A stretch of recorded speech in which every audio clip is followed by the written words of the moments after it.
Okay, let's talk about China's massive oil problem. It is a very, very high-stakes game.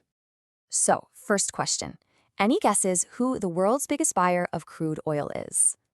Yep, it's China, and it's not even close. We're talking $291 billion worth last year alone.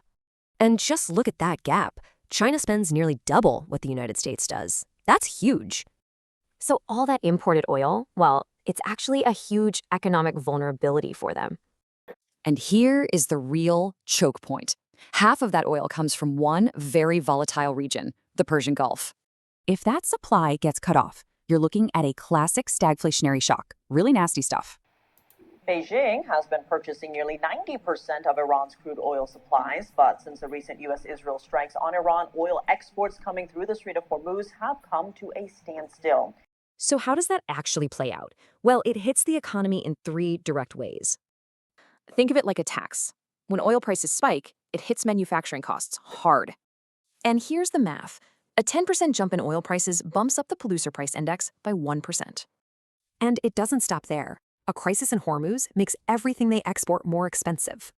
But, China isn't just sitting back. They've built a multi-layered financial shield to fight this. First up, they've been stockpiling. A lot. We're talking a strategic reserve of 1.2 billion barrels. That gives them a 90-day buffer. It's a pretty critical safety net if imports get cut off. Their second defense? Go electric. They're making a huge push to transition away from oil at home, and it's paying off. In 2025, more than half of all new cars sold were electric.